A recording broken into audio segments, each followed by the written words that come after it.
ഇപ്പൊ ഏത് മേഖലയിൽ ഇറങ്ങിയാലും ലക്ഷ്മി ക്രിട്ടിസൈസ് ചെയ്യോ? സിനിമയാണെങ്കിലും രാഷ്ട്രീയമാണെങ്കിലും എന്തെങ്കിലും അറിയണ്ടേ? അങ്ങനെ അങ്ങ് പറയാം. ക്രിട്ടിസൈസ് ചെയ്യണമെങ്കിൽ പിന്നെ അറിയാം. എന്നാലും ഒരു ഭർത്താവ് ചെയ്യില്ലേ മോളെ? ചേച്ചി ചുമ്മാ വായി തോന്നിയ ഒരു അഭിപ്രായം. ജഗദീഷേട്ട പഴയ പടത്തിൽ നിങ്ങളുടെ അഭിപ്രായം ചോദിച്ചാൽ വായി തോന്നിയ അഭിപ്രായം എന്ന് പറഞ്ഞിട്ട് എന്നാലും ചെയ്യില്ലേ? ആസ് എ പൊതുജന മധ്യത്തിൽ വെച്ച് സ്വന്തം ഭാര്യയെ അപമാനിക്കാൻ പോലും മടിയില്ലാത്ത ഒരാൾ ജനപ്രതിനിധിയായുള്ള അവസ്ഥ എന്തായിരിക്കും?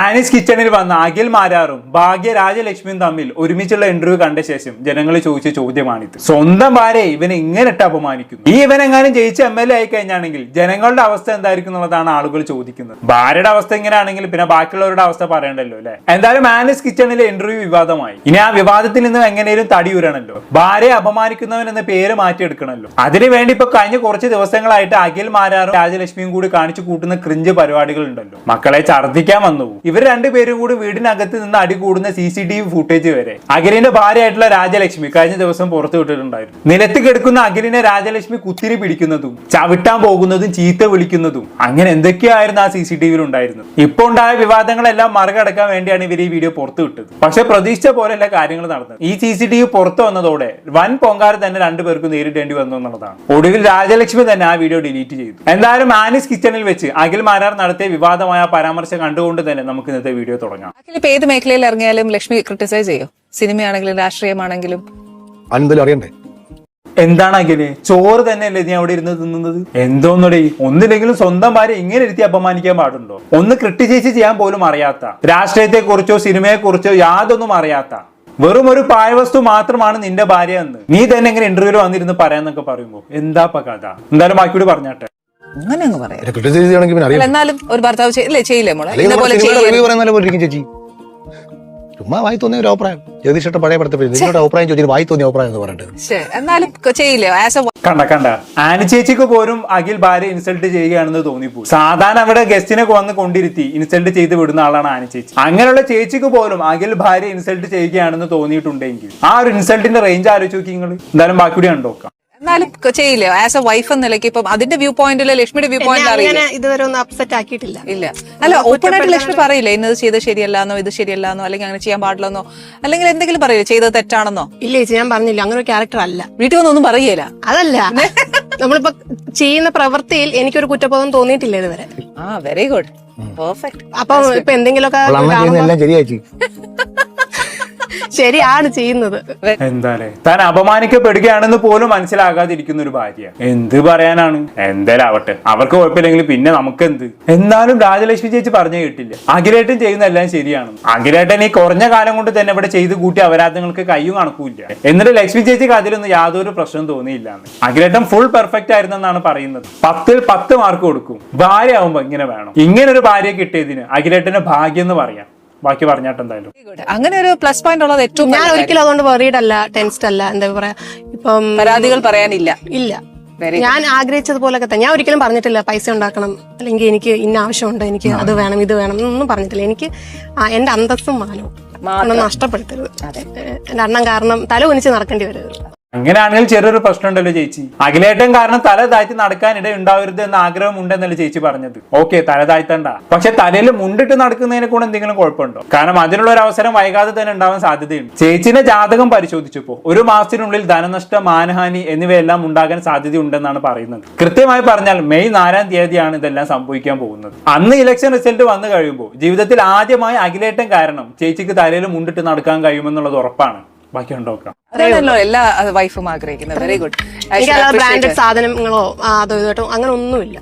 Very good. ഞാൻ ശരിക്കും ഭയങ്കരമായിട്ട് സപ്പോർട്ട് ചെയ്യുന്നു. വൈഫാന്ന് പറയുമ്പോൾ ഓക്കെ, അതാ എല്ലാ സ്ത്രീകളും അത് തന്നെ ആഗ്രഹിക്കുന്നുള്ളൂ. അദ്ദേഹത്തിന്റെ വൈഫാണെന്ന് അറിയുന്നതിൽ ഒരു അഭിമാനം അല്ലേ, അത് മതി. Very good. 4 ആൾ കൂടും ഇൻസൾട്ട് ചെയ്ത് കൊന്നാലും കുഴപ്പമില്ല. അഖിലേട്ടന്റെ ഭാര്യ എന്ന് പറയുമ്പോൾ ഒരു അഭിമാനം ഉണ്ടല്ലോ, അത് മതി ചേച്ചിക്ക്. ചേച്ചി ഹാപ്പിയാണ്. എന്തായാലും ചേച്ചി പറയുന്നത് അഖിലേട്ടൻ ഒരു സിംഹമാണ് എന്നാണ്. ചേച്ചി ഒരു സിംഹിണിയും. ബാ കേട്ടോക്കാം.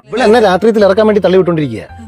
എന്താണ് ചേച്ചി പാവം ജനങ്ങളോട് ഈ ദ്രോഹം ചെയ്യുന്നത്? എന്തിനാണ് അഖിലേട്ടൻ ഇങ്ങനെ രാഷ്ട്രീയത്തിലേക്ക് തള്ളിവിടുന്നത്? അയാൾ ആ യൂട്യൂബ് ചാനലിൽ വീഡിയോ കിട്ടും, ചാനൽ ചർച്ചകളിൽ പോയി അപരാധങ്ങളൊക്കെ പറഞ്ഞ് അങ്ങനെ നടന്നോട്ടെ. എന്തിനാണ് വെറുതെ ജനങ്ങളുടെ നെഞ്ചത്തോട്ട് അടിച്ചു കയറ്റുന്നത്? ചേച്ചിന് ഓരോരോ ആഗ്രഹങ്ങൾ കാരണം പാവം ജനങ്ങളാണ് കഷ്ടപ്പെടുന്നത്. അത് ഓർത്താ മതി. ബാക്കി ഉണ്ടോക്കാം. ഇവള് എന്നെ അണ്ണാന്നാണല്ലോ വിളിക്കുന്നത്. ഞാൻ ഇവളെന്നെ കാണുമ്പോൾ ഞാൻ കതറിട്ട് നടക്കുന്ന സമയത്താണ്. കതറിട്ട് നടക്കുന്ന മാത്രമല്ല കേട്ടോ, എനിക്ക് അന്നത്തെ ഒരു രാഷ്ട്രീയ പാർട്ടിയിൽ അടിയിൽ തലയെ പൊട്ടി ചോരയെ കുളിച്ച് വരുന്ന സമയത്ത് അമ്മയും മോളും കണ്ടുകൊണ്ടിരുന്ന കൈയടിച്ചതാണ്. കൊള്ളാന്ന് ചുമ്മാ എന്തേലൊക്കെ കാച്ചുവാ. ചോദിച്ചു നോക്ക്. കൈ അടിച്ചോണ്ടിരിക്കുവല്ലായിരുന്നോ ഒരാളിങ്ങനെ വെട്ടി കീറി കിടക്കുമ്പോഴത്തേന്? ചോദിച്ചു നോക്ക്, ഭയങ്കര ഹാപ്പിയായി. അങ്ങനെയൊന്നും ചുമ്മാ മനുഷ്യത്തില്ലത് മനുഷ്യരല്ലേ ലോകത്തുള്ളത്. അപ്പൊ രാഷ്ട്രീയത്തിൽ ഇറങ്ങുന്ന ഇഷ്ടമാണോ? എനിക്ക് രാഷ്ട്രീയക്കാരനായിട്ട് കാണാൻ ഇഷ്ടം. എനിക്ക് എന്താ പറയുക, അത്ര ഒരു കറേജിയസും ഭയങ്കര മാൻലി ആറ്റിറ്റ്യൂഡ് ഉള്ള ഒരാളാ. അപ്പം അതുകൊണ്ട് തന്നെ ഇപ്പം മറ്റൊരാൾക്ക് വേണ്ടിയിട്ട് നിൽക്കാനോ അല്ലെങ്കിൽ ഒരു അഖിലേട്ടന്റെ മുഖം ശ്രദ്ധിച്ചു നിങ്ങൾ? മറ്റേ സലാം കാശ്മീരിലെ ജയറാമിന് അതേപോലെ ഉണ്ട്.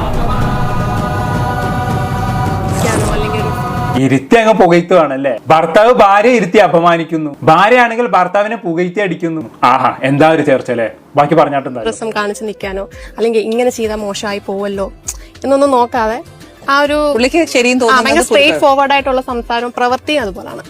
വീട്ടിലും അങ്ങനെയാണോ? ഭയങ്കര സ്ട്രേറ്റ് ഫോർവേഡ്. ഞാനാണ് അത് വിട്ടുകൊടുക്കുക.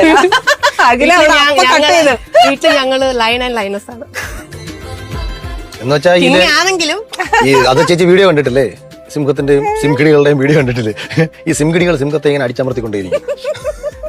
സിംഹത്തിന് പുറത്തേ ഉള്ളൂ അകത്തലറാൻ നമുക്ക് അനുവാദം ഇല്ല. അതായത് പുറത്ത് വെച്ച് അഖിലേട്ടൻ എന്തൊക്കെ മാസ് കാണിച്ചിട്ടും കാര്യമില്ല. വീട്ടിൽ ചെന്നാൽ ഭാര്യയുടെ അടിമയാണെന്ന് അർത്ഥം. അല്ല, അങ്ങനെയാണ് അവർ പറയുന്നത്. ചില മാസ് സിനിമകളിലൊക്കെ കണ്ടില്ലേ, നായകൻ 100 ആളുകളെ വേണമെങ്കിൽ ഇടിച്ചു പരുത്തും, പുലിയാണ് പുലി. പക്ഷെ വീട്ടിൽ ചെന്നാൽ അമ്മയുടെയും ഭാര്യയുടെയും മുന്നിൽ തനി പൂച്ചക്കുട്ടിയായിട്ട് മാറും. ഇവിടെയും ആ ഒരു സെറ്റപ്പ് ആണെന്ന് തോന്നുന്നു. പക്ഷെ ചെറിയൊരു പ്രശ്നമുണ്ട്. നമ്മുടെ അഖിലേട്ടന് നാട്ടിലും വരില്ല, വീട്ടിലും വരില്ല. നാട്ടിൽ ഇറങ്ങാനും കിട്ടുമടി, വീട്ടിൽ കയറാനും കിട്ടുമടി. ഭാര്യ ആയതുകൊണ്ട് തന്നെ ചിലപ്പോൾ ലക്ഷ്മി ചേച്ചിക്ക് അഖിലേട്ടനെ വലിയ മാസമായിട്ടൊക്കെ തോന്നിയേക്കാം. പക്ഷെ സത്യം പറയാലോ ചേച്ചി, നാട്ടുകാർക്കിടയിൽ അഖിലേട്ടൻ വെറും ഒരു കോമഡി പീസാണ്. അതിനെങ്കിലും ചേച്ചി തിരിച്ചറിയണം. ഒരു ലയണസും വന്നേക്കുന്നു. വെറുതെ ചിരിപ്പിക്കല്ലേ ചേച്ചി. ബാക്കി പറഞ്ഞാലോ. ഞാൻ ഒരു ബ്ലോക്ക് പഞ്ചായത്തിൽ സ്വതന്ത്രമായി മത്സരിച്ചപ്പോൾ പോലും ഞാൻ എഴുതിയത്, നമ്മൾ ആരെ പറഞ്ഞു പറ്റിക്കാതിരിക്കുക. രാഷ്ട്രീയക്കാരെ എനിക്ക് ഒരു രീതിയിലും വർക്കാവാത്ത ഏറ്റവും പ്രധാനപ്പെട്ട കാര്യം ജനത്തിനെ മുഖത്ത് നോക്കി പറഞ്ഞു പറ്റിയേക്കുക.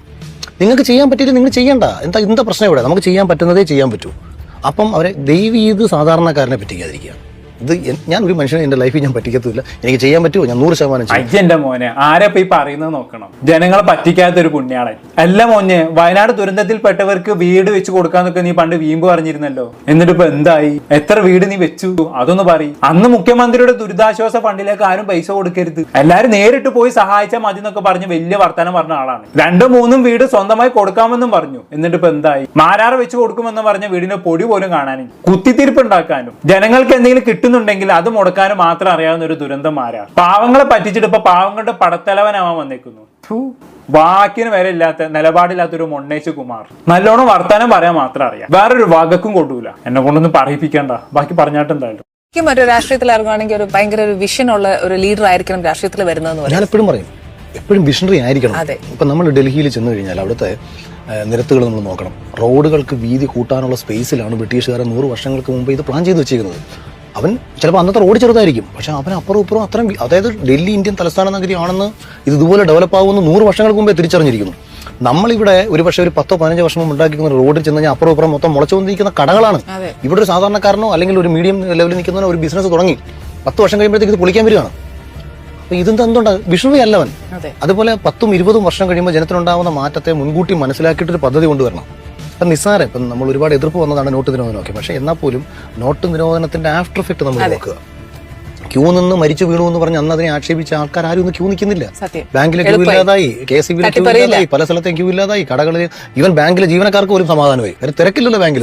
അതെ അതെ, എത്ര ആധികാരികമായിട്ടാണ് പൊട്ടത്തിന് വിളിച്ചു പറയുന്നത് നോക്കി. ഇന്ത്യയുടെ ചരിത്രം എടുത്ത് നോക്കിയാൽ തന്നെ അതിൽ ഏറ്റവും വലിയ മണ്ടൻ തീരുമാനമായിരുന്നു നോട്ട് നിരോധനം. മനുഷ്യനെ എട്ടങ്ങാറാക്കിയ പരിപാടിയായിരുന്നു. ഏതൊക്കെ കണക്കെടുത്ത് നോക്കിയാലും നോട്ട് നിരോധനം എന്ന് പറയുന്നത് അട്ടർ ഫ്ലോപ്പ് ആയിരുന്നു. അതിനെ പോലും ന്യായീകരിച്ച് മേയ്ക്കുന്നത് കണ്ടില്ല. ദുരന്തർ 2-ൽ ഇതുപോലെ നോട്ട് നിരോധനത്തെ വെളുപ്പിക്കുന്നത് കണ്ടിരുന്നു. അന്ന് വേറെ എന്തൊക്കെയോ കാരണങ്ങളായിരുന്നു പറഞ്ഞിരുന്നു. പാകിസ്ഥാനിൽ ഇന്ത്യയിലേക്ക് കള്ളപ്പണം കടത്തുന്നു, അത് തടയാൻ വേണ്ടിയിട്ടാണ് പോലും ഇന്ത്യയിൽ നോട്ട് നിരോധനം കൊണ്ടുവന്നത്. അവരങ്ങനെയാണ് പറഞ്ഞതെങ്കിൽ അഖിൽമാരാർ വേറെ എന്തൊക്കെയോ പറയും. നിരോധിച്ചവർക്ക് തന്നെ അറിയില്ല ശരിക്കും എന്തിനാ നിരോധിച്ചതെന്ന്. എന്തായാലും കൂടുതലൊന്നും ഞാൻ പറയുന്നില്ല. ഇവന്റെ ഇലക്ഷൻ തള്ളലുകൾ 1 മാസം കൂടി സഹിച്ചാൽ മതിയല്ലോ എന്നുള്ളതാണ് ഏക ആശ്വാസം. എന്തായാലും പണ്ട് ഇവനെന്തോ വലിയ സംഭവമാക്കി വെച്ച ആൾക്കാർക്കൊക്കെ ഇപ്പൊ അവന്റെ തനിക്കോണം മനസ്സിലായി തുടങ്ങിയിട്ടുണ്ട്. പണ്ട് ഇവനെ കുറിച്ച് നമ്മൾ എന്ത് പറഞ്ഞാലും ഇവന്റെ ഫാൻസ് വന്ന് വൻ തെറിവിടിയായിരുന്നു. മാരാരെ കുറിച്ച് പറയാൻ നിനക്കെന്ത് യോഗ്യതയാടാ, നീ വെറും അയൽക്കൂട്ടമല്ലടാ, അങ്ങനെ എന്തൊക്കെയോ കേട്ടിരുന്നു. എന്നിട്ട് ഇപ്പൊ എന്തായി? മാരാർ വെറും ഊതി വീർപ്പിച്ച ബലൂണാണെന്ന് എല്ലാവരും തിരിച്ചറിഞ്ഞു. അത്ര തന്നെ. എന്തായാലും കൂടുതലൊന്നും ഞാൻ പറയുന്നില്ല. എന്താണ് നിങ്ങൾക്ക് തോന്നുന്നത്? താഴെ കമന്റ് ബോക്സിൽ രേഖപ്പെടുത്തുമല്ലോ. അടുത്തൊരു ടോപ്പിക്കുമായി കാണാം.